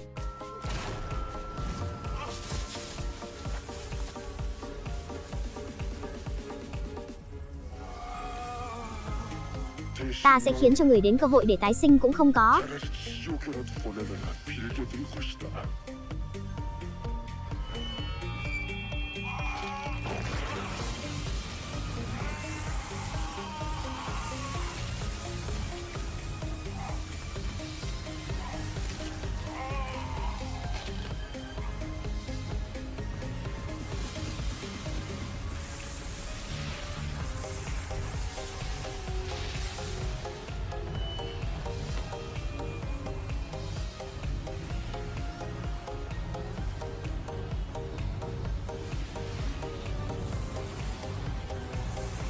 Trước một người có pháp lực mạnh như thế, Chunmu không thể nào đánh trả được. Cứ như thế mà chết đi, linh hồn của hắn ta mãi mãi bị giam cầm trong ống tre. Bong Bak dùng máu của mình để phong ấn. Làm xong hết tất cả, Bong Bak liền đem pháp bảo đặt vào trong tay của công chúa. Nhìn công chúa đã chết, trái tim anh ấy như bị con dao cứa qua. Bong Bak vì quá đau thương, thêm việc bị thương, sau đó liền chọn cùng công chúa rời khỏi thế gian. 2000 năm sau, Bong Bak chuyển kiếp thành một ảo thuật gia nổi tiếng và còn nuôi thêm 3 con quỷ. Công chúa cũng chuyển kiếp thành một vị cảnh sát. Mà linh hồn của Chunmu bị phong ấn cũng thoát ra, nhập vào một tên tội phạm giết người. Cũng có thể là ông trời đã an bài cho bọn họ gặp nhau một lần nữa, nhưng mà Chaewon lại không nhớ gì ở kiếp trước. Vì để diệt trừ ác quỷ, anh ấy dán tấm bùa lên người ác quỷ, sau đó liên hiệp với bà Geum bày trận pháp. Tiểu sư muội cũng mở chiếc hồ vàng ra. Từng câu thần chú vang lên thì phản ứng của ác quỷ ngày càng lớn, nhưng mà ác quỷ ngàn năm đâu phải nói thu phục là có thể dễ dàng thu phục. Tên ác quỷ đó liền bóp cổ tiểu sư muội, bà Geum thấy thế liền chạy đến ngăn lại, liền bị ác quỷ hất một cái ngã xuống đất. Sau đó liền hút thất tinh liên của tiểu sư muội, cũng may bị Chaewon ngăn lại, mà trường này của ác quỷ cũng làm những đoạn ký ức kiếp trước tràn vào trong não anh ấy. Anh ấy thử bắt chước người đàn ông ở trong đầu, nhưng cuối cùng vẫn bị tên ác quỷ một chưởng đánh bay xa. Cũng lúc này, Sunhae lấy chiếc súng điện ra đối phó với tên ác quỷ, nhưng cũng bị tên ác quỷ đánh bay. Chính vào lúc tên ác quỷ định lấy mạng Chaewon, Sunhae lại giống như kiếp trước mà bảo vệ Chaewon. Lúc này, ký ức kiếp trước cũng hoàn toàn bị đánh thức, và Bong Bak cũng bị đánh thức.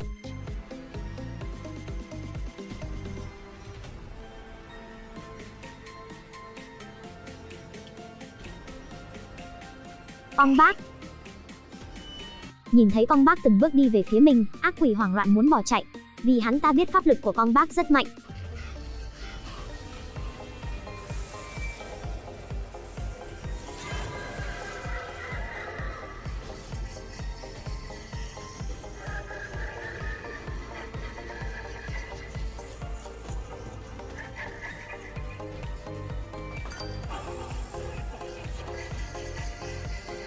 Sunhae ở bên cạnh mở to mắt ra mà nhìn, đây vẫn còn là Chaewon mà cô ấy quen biết ư? Pháp lực vậy mà mạnh như thế. Cuối cùng tên ác quỷ cũng rời khỏi cơ thể của tên sát thủ, bị Chaewon bắt nhốt vào hồ lô vàng. Người đàn ông kia cũng tỉnh lại, khuôn mặt ngơ ngác hỏi tại sao mình lại ở đây. Chaewon đi về phía chiếc hồ lô vàng, quỳ xuống, sau đó đem tên ác quỷ phong ấn lại trong chiếc hồ lô. Cuối cùng không trụ được mà ngã xuống. Tên ác quỷ nghìn năm vì muốn chiếm được người phụ nữ trước mặt muốn nhập vào cô ấy. Khi Chaewon chạy đến hiện trường, tên ác quỷ đã nhập vào thành công. Sunhae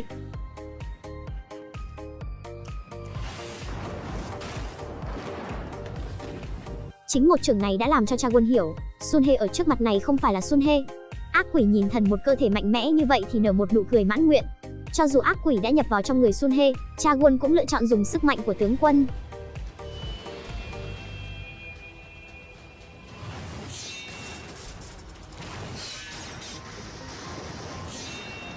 Cho dù ác quỷ tấn công như thế nào, Cha Won cũng có thể dễ dàng hóa giải.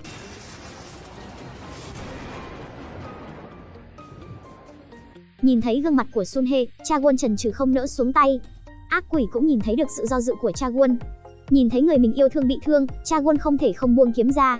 Ác quỷ liền lợi dụng cơ hội này bóp lấy cổ Cha Won, ném bay anh ấy ra xa. Cha Won nhìn thấy vết thương trên tay của mình, anh nảy ra một suy nghĩ táo bạo. Anh ấy từ từ đứng dậy, nói với ác quỷ để hắn ta nhận vào người anh ấy bằng vết máu trên tay. Lại thủ đoạn gì nữa đây? Anh muốn làm gì? Nếu như con quỷ nhập vào, tôi sẽ phải ra ngoài. Tôi sẽ không thể bảo vệ cậu. Tôi biết, nhưng tôi không thể không quan tâm Sun Hye. Cha Won lại bắt đầu dụ dỗ, muốn được trái tim của Sun Hye thì phải nhập vào người của tôi, lấy đi ký ức của tôi, vậy thì mới có được Sun Hye. Tôi đời này nhập vào người cậu cũng không tệ.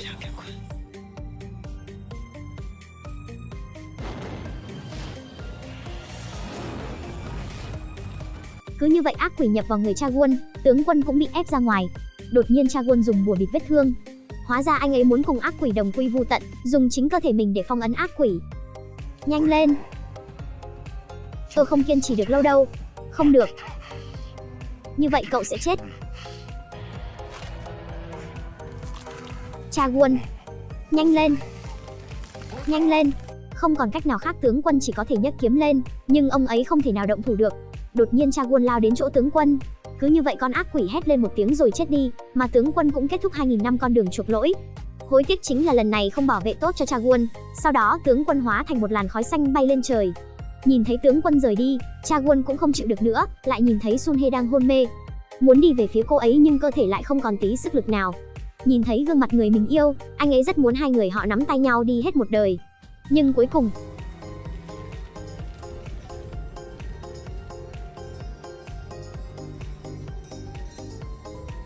Cha Won sau khi chết quay lại 2000 năm trước, nhìn thấy Sun Hye 2000 năm trước. Sun Hye, Pom Bác, Chun Hoa công chúa. Cha Won từng bước đi về phía công chúa, giơ tay lên chạm vào mặt cô ấy. Cậu là kiếp sau của Pom Bác sao? Công chúa hỏi anh ấy sao có thể quay lại đây. Anh ấy nói rằng chính pháp bảo đó đã đem linh hồn của anh ấy đến đây, còn nói với công chúa ngày mai cô ấy sẽ chết, nhưng anh ấy lại không có cách nào để cứu cô ấy. Công chúa lại không lo lắng cho bản thân mình, hỏi ngược lại Cha Won ngày mai cậu sẽ như thế nào. Cha Won cúi đầu xuống, công chúa liền hiểu ra tất cả. Công chúa tiếp tục hỏi, kiếp sau chúng tôi sẽ tiếp tục gặp lại nhau chứ? Nghe thấy câu hỏi này Cha Won liền nói đến kiếp sau hai người vẫn có thể gặp lại nhau. Cô ấy biết ông trời đã nghe được ước nguyện của cô ấy, kiếp sau hai người nhất định sẽ có một kết cục tốt. Sau đó cô ấy bảo Cha Won nhanh chóng quay về đi, ôm thật chặt người bên cạnh mình, bởi vì người đó chính là ta.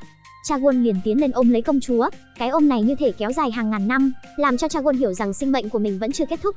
Ngày hôm sau, công chúa chết, trước khi chết cô ấy nói một câu: không cần phải đau thương, chúng ta sẽ sớm gặp lại thôi. 2000 năm sau, ở trên sân thượng, Sun Hye cũng tỉnh lại thấy Cha Won đã quỳ trên đất liền lao đến ôm chặt anh ấy. Không được chết. Không được. Không được.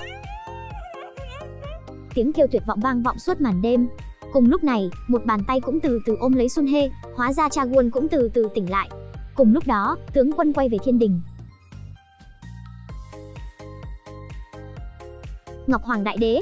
Ngay lúc anh ấy nghĩ rằng mình có thể lên trời làm tiên, thì Ngọc Hoàng Đại Đế tra sách trời thì phát hiện, anh ấy ở nhân gian 2000 năm trước đã cứu rất nhiều người, nhưng sau khi chết, lại xưng là thần tướng quân, khai thác lao động bất hợp pháp từ gia đình họ Cha, do đó đã sinh ra báo ứng mới. Tướng quân nghe thấy liền không hài lòng, trực tiếp tranh luận với Ngọc Hoàng Đại Đế, làm cho Ngọc Hoàng Đại Đế tức giận trèo lên bàn giáo huấn anh ấy. Nhưng mà vì quần áo quá rườm rà nên Ngọc Hoàng lại từ bỏ ý định, tướng quân cũng thế mà thoát khỏi cơn bốc hỏa của Ngọc Hoàng. Cuối cùng Ngọc Hoàng Đại Đế tuyên bố, tướng quân cần phải quay lại phàm giới, bù đắp lại những tội ác bằng một tâm trạng vui vẻ. Sau đó có thể xếp lại thứ hạng trên tiên giới. Mấy năm sau, Cha Won và Sun Hye ở trần giới cũng kết hôn, còn sinh ra một đứa bé, tên là Cha Ma-du. Vào tiệc sinh nhật của con trai, còn mời 3 người bạn thân đến. Nhưng Cha Won cảm thấy 3 đứa trẻ này có một cái gì đó rất quen thuộc. Cho đến một hôm đi dã ngoại, Cha Won phát hiện hành động của 3 người bạn của con trai và phong cách ăn mặc rất giống với 3 con ma mà anh ấy đã từng nuôi trước kia. Anh ấy cuối cùng cũng nhận ra được cái gì đó, từ từ nhìn về phía con trai mình. Đột nhiên dọa cho hết hồn, bởi vì hành động này của con trai rất giống với hành động của tướng quân. Tiếp theo đó là niềm vui một lần nữa theo sau Chaewon và Sunhae, cùng những đứa bé hạnh phúc bên nhau.